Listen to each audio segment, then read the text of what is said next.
क्या doctor B R Ambedkar साहब वास्तव में मुसलमानों से नफरत करते थे, या फिर उन्होंने इस्लाम और मुस्लिम राजनीति का वो सच बोला जिसे आज के दौर में कहना लगभग नामुमकिन है?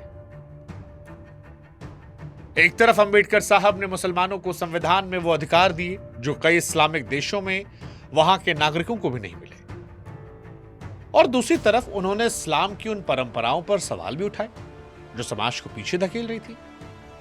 अब सवाल है कि आखिर एक इंसान के दो अलग अलग चेहरे कैसे, और क्या वाकई में वो मुसलमानों से नफरत करते थे, दुश्मन थे, या एक ऐसे दूरदर्शी नेता थे जो धर्म के ऊपर इंसानियत को देखते थे?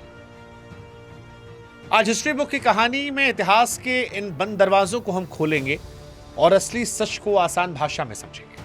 हम ये जानेंगे कि मुसलमानों के प्रति डॉक्टर अंबेडकर की सोच जो थी वो समाज सुधारक कदम थी या आलोचना, नफरत। पाकिस्तान पर जो उन्होंने किताब लिखी वो क्या संदेश दे रही थी? मुसलमानों और दलितों की एकता पर अंबेडकर साहब इतने सावधान क्यों थे, और कैसे देश का कानून बनाते समय अंबेडकर साहब ने मुसलमानों का ख्याल रखा? क्या अंबेडकर मुसलमानों की पुरानी जिद्दी सोच के खिलाफ थे? ये सारे सवाल आज हम समझेंगे अगले 10-15 मिनट में। न्यूट्रल पॉइंट ऑफ व्यू से आपको सारी बातें हम समझाने की कोशिश करेंगे। तो सबसे पहला सवाल कि मुसलमानों के प्रति अंबेडकर की आलोचना नफरत थी या समाज सुधार?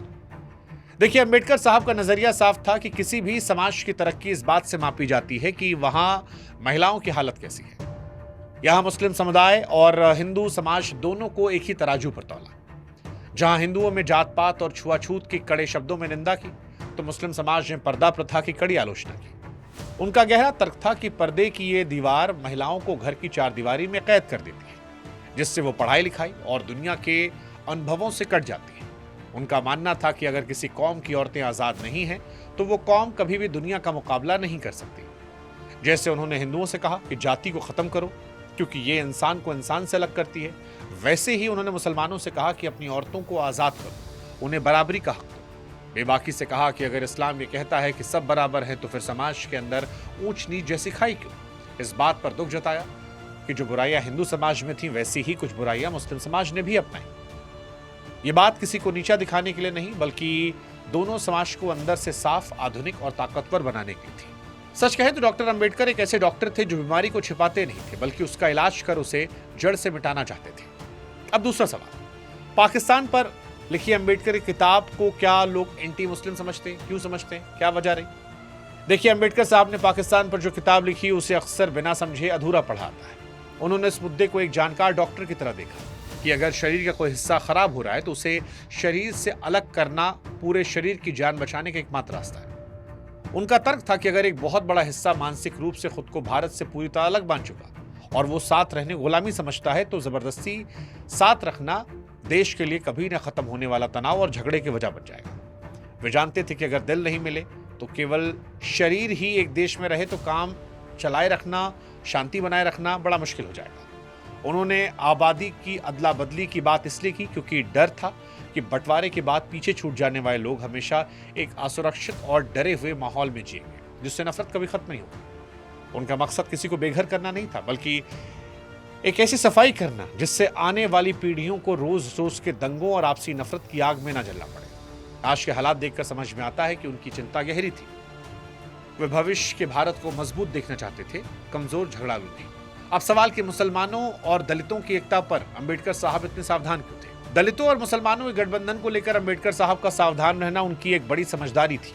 उनका मानना था कि दलितों की लड़ाई इंसान होने की पहचान और सम्मान के लिए, जबकि उस समय की मुस्लिम राजनीति मुख्य रूप से अपनी सत्ता और ताकत बचाने की लड़ रही थी। उन्हें डर था कि दलितों की जो असली जरूरतें जैसे छुआछूत का खात्मा, समाज में बराबरी, वे कहीं बड़ी राजनीति के बीच गायब न हो जाएं। उनकी चिंता तब सच साबित हुई जब बंटवारे के समय पाकिस्तान में दलितों के साथ बुरा व्यवहार हुआ। वहां का सबसे बड़ा उदाहरण जोगेंद्र नाथ मंडल का है, जो बाबा साहब के कहने पर पाकिस्तान के पहले कानून मंत्री बने, लेकिन वहां दलितों पर होते जुल्म और लाचारी देखकर इस्तीफा देकर रोते हुए भारत लौटना पड़ा। पाकिस्तान में दलितों को वहां से भागने से रोका गया ताकि वो वहां पर साफ सफाई काम करते रहे। इस घटना ने अंबेडकर साहब को अंदर तक हिलाया, क्योंकि उन्होंने देखा कि धर्म के नाम पर बना देश भी इंसानों के बीच भेदभाव कर रहा है। उनकी ये फिक्र किसी मजहब के खिलाफ नहीं थी, बल्कि सच्चाई को समझना थी कि जब तक समाज की सोच नहीं बदलेगी, केवल राजनीतिक मेलजोल से दलितों का भला नहीं। अब सवाल कि देश का कानून बनाते समय अम्बेडकर साहब ने क्या मुसलमानों का ख्याल रखा? देखिए, भारत का संविधान लिखते समय अम्बेडकर साहब ने पूरी दुनिया को साबित कर दिया कि उनके लिए भारतीय नागरिक होना सबसे बड़ा धर्म है। संविधान को इस तरह तैयार किया कि वो हर धर्म के लिए सुरक्षित और सम्मानजनक घर रहे।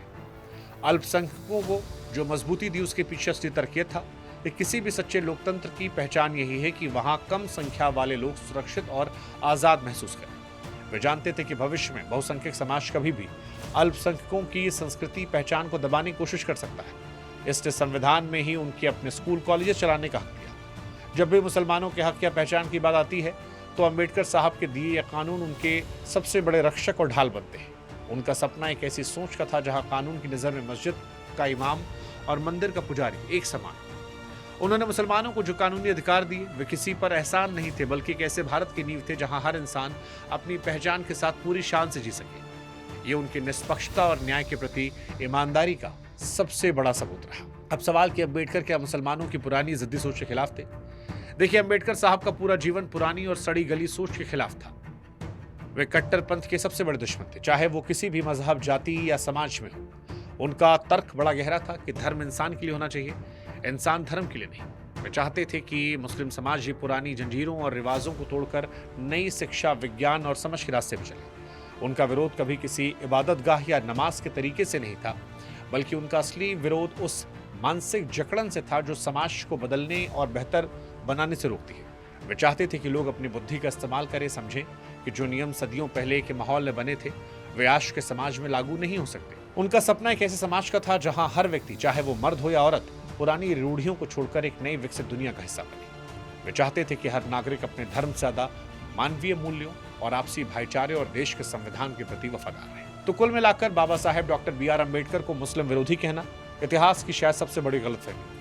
वे वास्तव में एक ऐसे महान इंसान थे जिनके लिए इंसान की इज्जत और देश का कानून सबसे ऊपर था। उन्होंने जो भी कड़वी बातें कही वे एक सच्चे हमदर्द और डॉक्टर की उस कड़वी दवा की तरह था जिसका मकसद बीमारी को खत्म करके समाज को सेहतमंद बनाना था। संविधान के जरिए भारतीय मुसलमानों को जो ताकत, सुरक्षा और अधिकार दिए वे आज भी उनकी सबसे बड़ी ढाल और पहचान है। हमेशा सच बोलने का साहस दिखाया, चाहे कितना भी कड़वा क्यों न। वे चाहते थे कि भारत का हर समाज अपनी कमियों को दूर कर एक आधुनिक राष्ट्र बने, ताकतवर राष्ट्र बने। उनके लिए सबसे बड़ा मजहब इंसानियत थी और सबसे बड़ी ताकत भारत का संविधान। ये कहानी थी क्या doctor B R Ambedkar anti Muslim थे? कोई और विषय जिससे आप चाहते हैं कि हम उस पर वीडियो बनाएं, कमेंट सेक्शन में लिखिएगा। और डॉक्टर बी आर अम्बेडकर को लेकर आपकी क्या सोच है वो भी कमेंट में बताइएगा। नमस्कार।